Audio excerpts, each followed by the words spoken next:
Hey there, my name is Cameron, also known as Venus Theory. I am a musician, sound designer, and YouTuber, and today I'm here on behalf of my friends at PSPaudioware to show you around a few of their most exciting plugins and make some noise with some heavy, hard-hitting neurofunk D&B. PSP has one simple philosophy when it comes to their plugins. It's the sound that counts, and I think they've demonstrated this time and time again over the last 20 years, offering not only some of the best emulations out there, but also their own brand of special sauce that has made their plugins a bit of a secret weapon for producers the world over, myself included.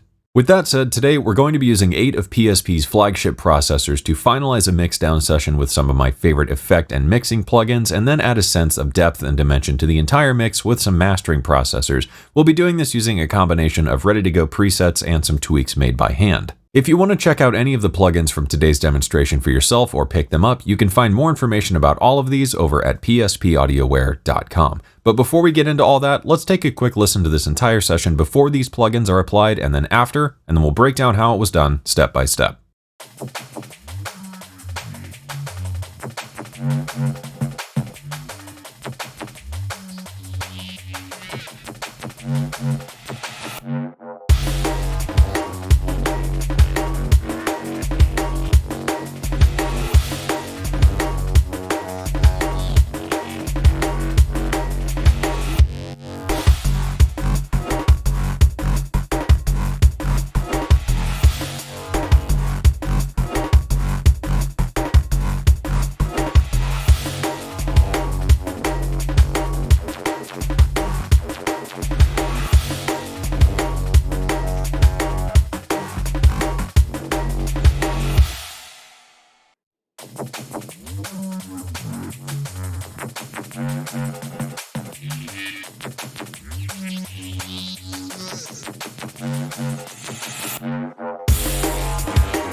Let's begin by taking a look at treating the bass bus. With this modern aggressive style, the basses can have a very wide dynamic range, as I'm sure you heard, and it can be difficult to control and shape the sound.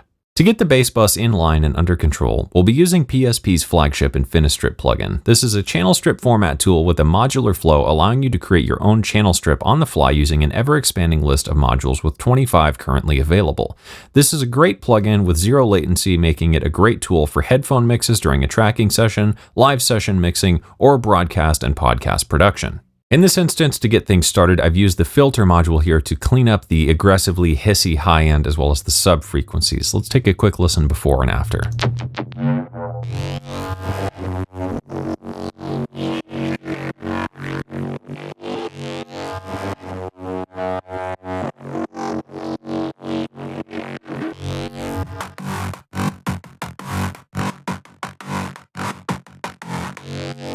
This tightens up the bass sound overall and leaves us plenty of room for our high, splashy cymbals and our low, deep sub bass.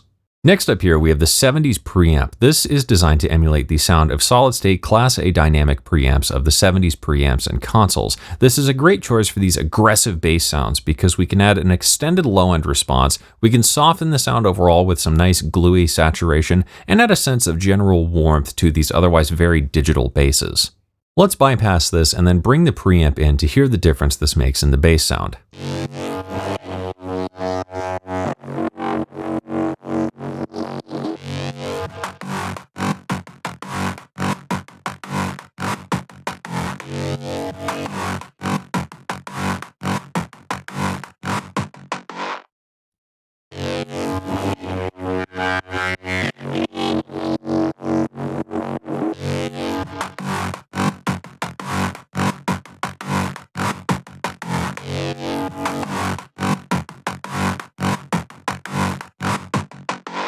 Next up, I've added some compression using the FETpressor module, which is a fast, punchy FET-style compressor perfect for this aggressive bass mix. With a mild attack and release, we'll be using this compressor to help squeeze down the overall dynamic range of the entire bass bus to help the basses feel a bit more nice and consistent. Let's bypass this module and take a listen to the before and after effect of the compressor on the bass bus.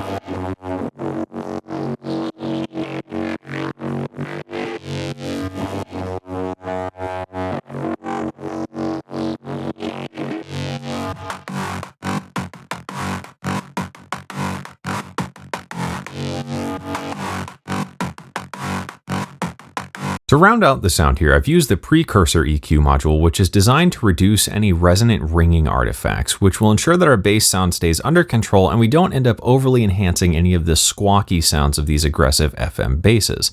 Let's bypass the module and bring it in to see the effect it has on the sound.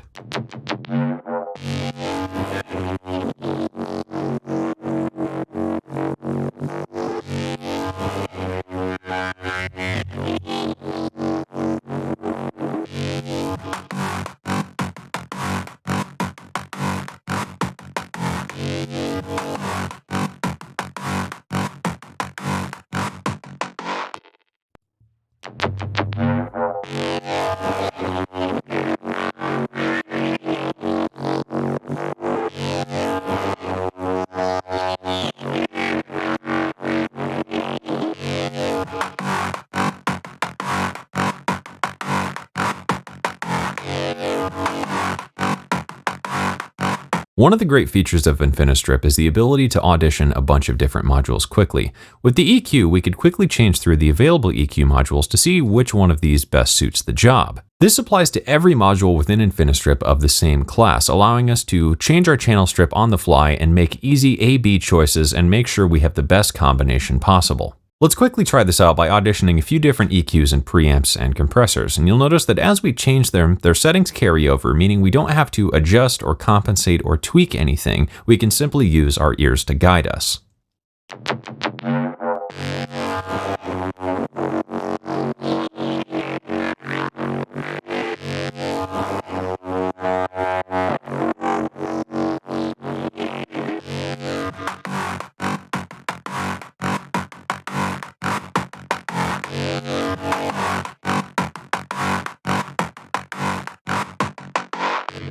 Finally, to polish off the bass bus here, I've added a saturator module for some added harmonic grit and distortion to the basses, and a brick wall limiter to catch any remaining peaks and transients or other volume spikes to make sure these basses are nice and controlled and heavy throughout the track. Let's bypass these modules and bring them in to hear the final result.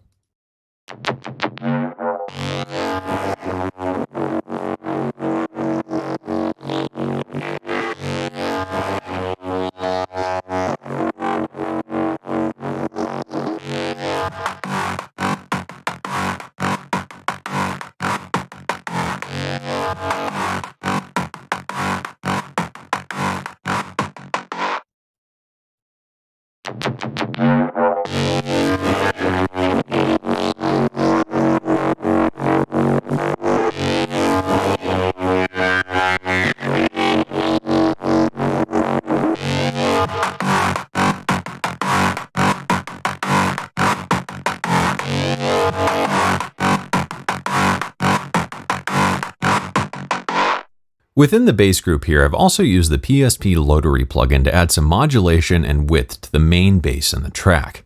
Rotary is a Leslie speaker emulation with tons of fine-grained control to give you one of the most accurate and flexible emulations of the classic Leslie sound with slow and fast speeds as well as smooth transition times. Rotary is obviously really well suited to creating classic tones for organs, guitars, and keys, but it can also find its place inside of a modern production by acting as a flexible modulation tool with a unique color and character. Let's take a listen to the before and after with this track soloed out.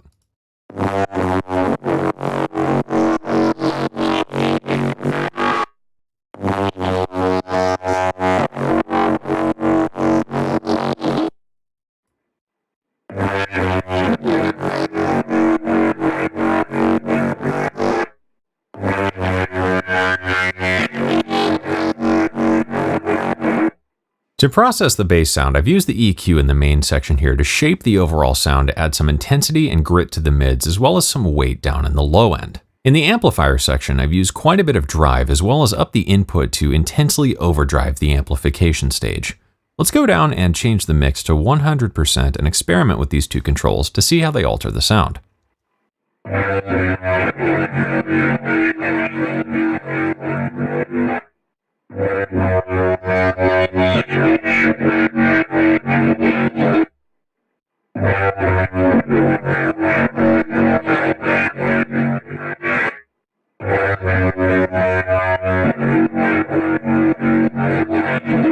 Over in the ambience area, I've used these controls to shape the overall color of the speaker and room simulation. Let's tweak these controls a bit to see how they affect the sound.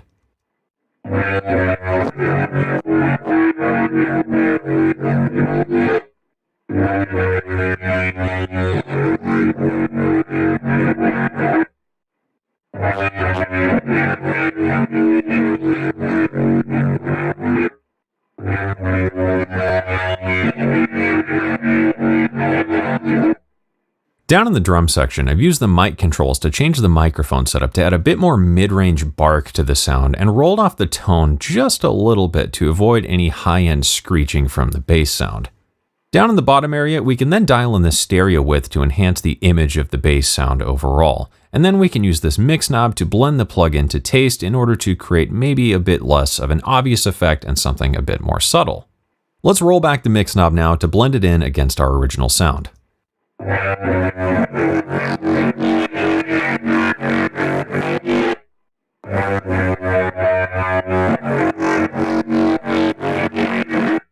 Now, I'm really excited to share with you this one. This is one of my personal favorite plugins, which is the PSP E27 EQ, which is based on the famed Avitas Audio Electronics E27 hardware EQ unit. This is a 3-band EQ with a fantastic sound and even emulates this magical 28K switch, which enhances the high frequencies of any sound in a very musical way. The E27 also features the PA11, which emulates the preamp section with a subtle drive, a high-pass filter, and a master output control, which we can use to compensate for any changes within the unit. This plugin goes far beyond being just a standard 3-band EQ, though, with additional modes for independent stereo EQing and mid-side processing. Let's take a listen to the before and after of this plugin in the mix on the drum bus.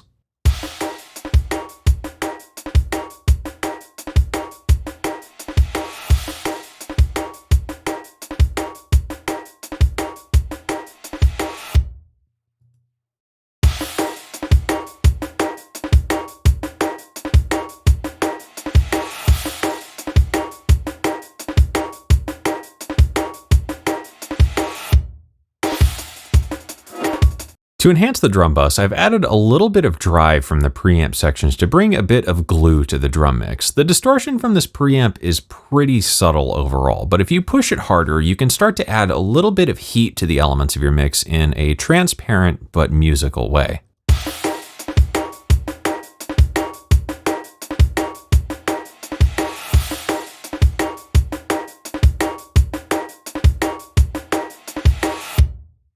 On the mid channel here, I've then used the high pass to avoid any boominess of the kick clashing with the low sub-bass frequencies of the basses and sub-bass, with a more aggressive high pass over here on the side channel. Then I've used the output gain to compensate for the changes made with the EQ.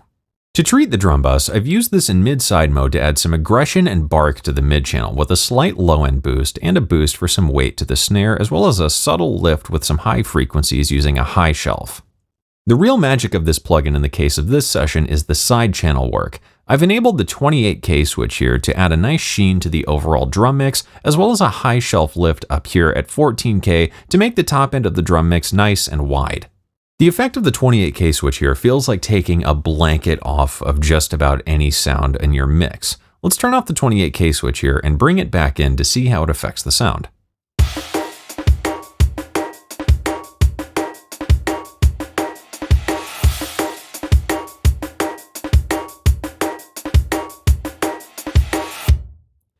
Now let's unlink this and enable it only on the side channel.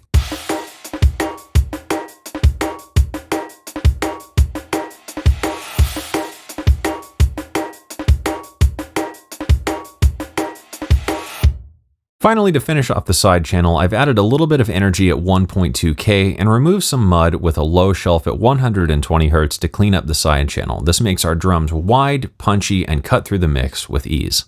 Now let's hop over and take a look at our drum breaks bus. On this, I've used the PSP608 MultiDelay to add some modulation and stereo width. PSP's 608 MultiDelay is arguably one of the most fully featured delay plugins available and would be easy to talk about for probably the entire length of this presentation.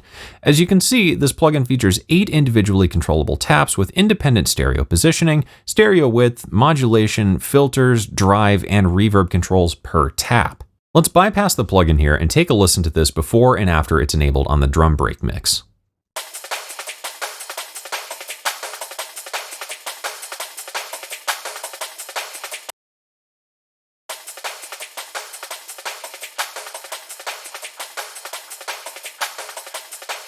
As you can hear, I've used this to subtly enhance the stereo image as well as add some shuffling movement to help these drum breaks roll and groove along with the drums, as well as push them ever so slightly back in the mix with a subtle hint of reverb.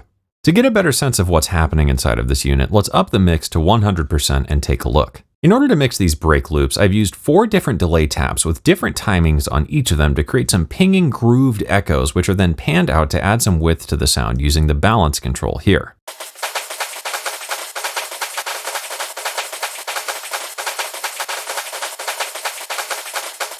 Now, this sounds like a little bit of a mess, but to add some movement and interest to the groove, I've used the bandpass filter mode on each of these taps with a different cutoff, resonance, and gain. Let's bring in these filters here to hear the effect they have on the delay taps.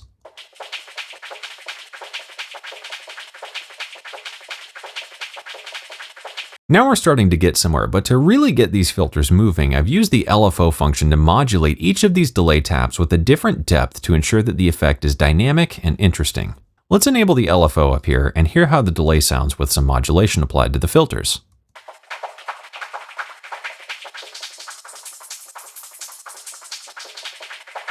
Now, to finalize this and tame the sound, I've added some drive to each tap as well as a plate reverb to push the effect back in the mix so it acts as a subtle enhancement rather than a very pronounced effect. Let's check this out by enabling the drive on each tap as well as the reverb to see how this affects the sound.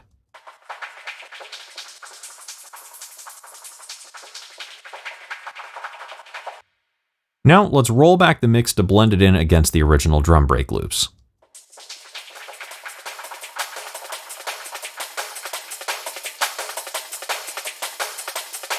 For the snare reverb in this mix, I've used the PSP 2445 reverb, which is inspired by the legendary EMT 244 and EMT 245 reverb units. Not only is this a precise and detailed recreation of these two classic reverbs, but it also features many enhancements with additional parameters and controls to shape the sound of the reverb to suit your mix in ways the original hardware just can't. Let's take a quick listen to the reverb here in isolation with an exaggerated tail and then talk about how it was used in the mix.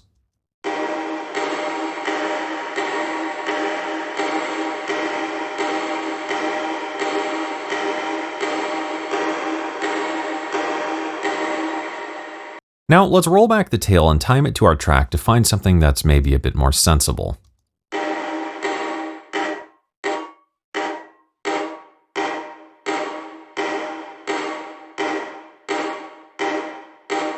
In order to create the snare reverb, I wanted to make a short and tight reverb to ensure it's not eating up a bunch of unnecessary space in the mix, but it still fills out the snare in a way to give it a huge modern sound. First, I've used the blended output mode to use the sound of the 244 and 245 reverbs together to produce the final sound. Then I've added some delay to move it out of the way of the transient information of the snare drum. Each of these engines has a distinct sound, much like the original hardware. Let's quickly take a listen to each of the different engines in isolation.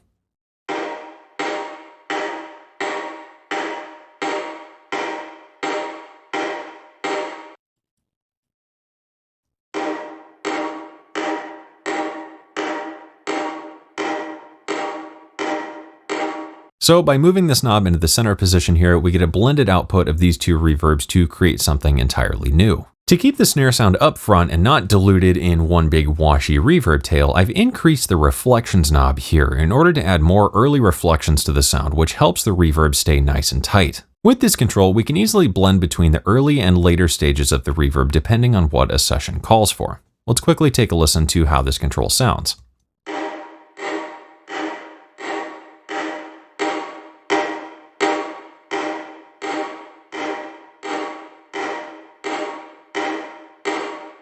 Now, to shape the final reverb sound, I opened up the control panel here, which allows us to adjust a few extra parameters which really refine the reverb sound overall.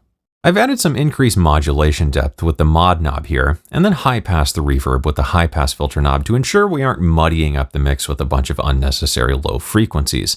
Then I've used the low and high frequency knobs to control the timing of the low and high frequency ranges to make sure the reverb is just a bit brighter overall. Finally, I used the width knob over here to center the reverb slightly just to keep the snare sound punchy and right down the middle. Let's quickly tweak some of these controls to hear how they alter the sound.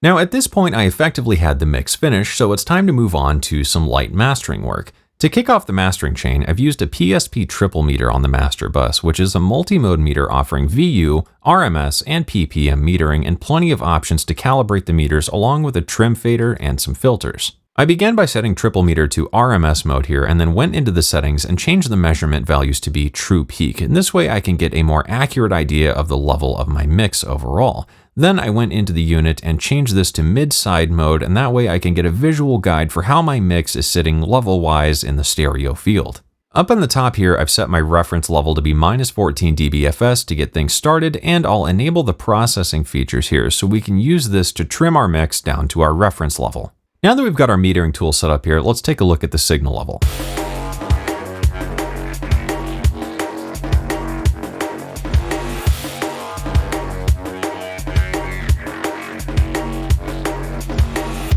Within the metering, I can see we've got some room left on the side channel, which means we could probably use some tools to push up the side channels a bit to make this mix nice and wide.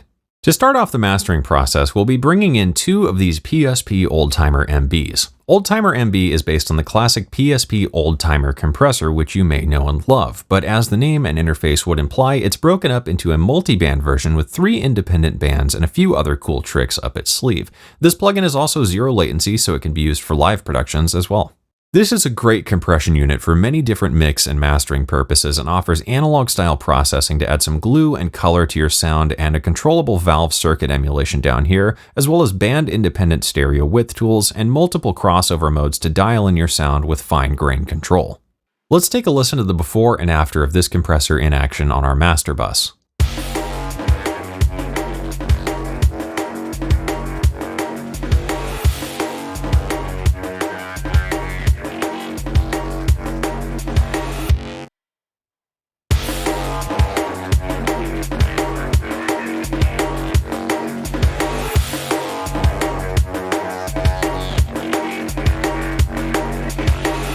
For this main compressor here, I've used the first order filter mode to allow these bands to bleed together a bit to create some classic master bus glue style compression.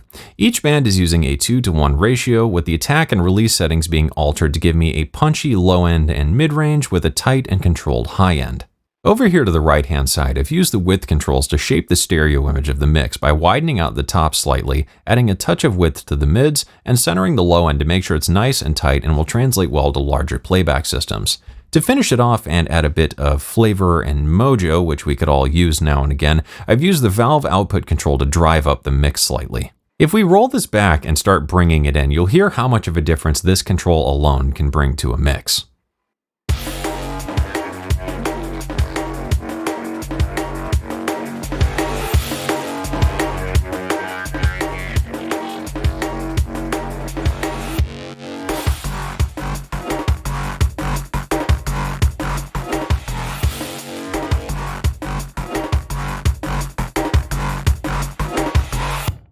Now, if you remember back to our TripleMeter instance, we saw that we still had quite a bit of room left over on the side channel, so I've pulled up a second oldTimerMB here and set the processing mode over to side. This means we'll only be compressing the sides of the mix. I've actually used the default state of the plugin here, modifying only a few parameters to control the compression of each band, the ratio of the midband, the gain of each band to make the mids and highs more pronounced with even more stereo enhancement added, and then I've used the output gain to lift the side signal level a little bit to bring the sides out and just make the mix feel huge. Finally, I added just a touch of the valve simulation here, so let's take a listen to before and after this is applied to the side channel.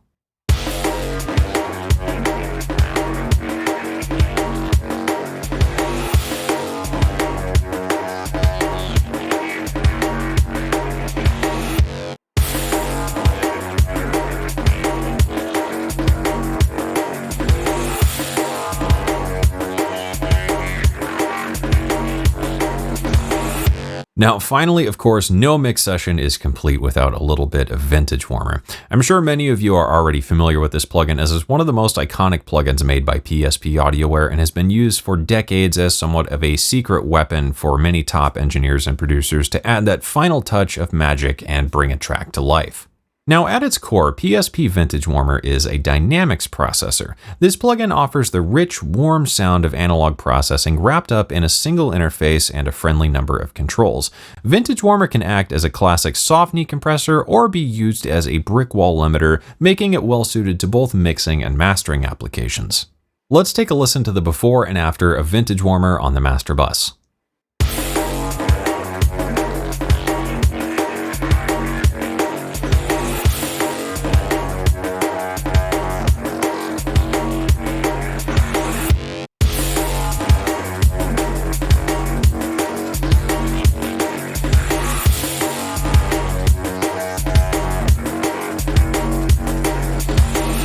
In this mix, I've actually used one of the factory presets to get a starting point for the final sound and applied a few small tweaks to make it fit my track. I've actually used the default state of the plugin here, modifying only a few parameters to control the compression of each band, the ratio of the midband, the gain of each band to make the mids and highs more pronounced with even more stereo enhancement added, and then I've used the output gain to lift the side signal level a little bit to bring the sides out and just make the mix feel huge.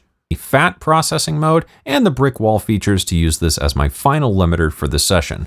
With that though, we are now done with our mixdown and our little mastering session. Just as a quick refresher and to get a sense of how far we've come, let's take one more listen to this track to see how we've changed this mix with only a couple of plugins.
And that concludes today's presentation using a handful of PSPaudioware's flagship products. With over 2 decades of experience making plugins, you can trust that your mixes will get that same professional sound by using the same tools top industry experts trust in the comfort of your studio, post-production room, home studio, or wherever you're creating.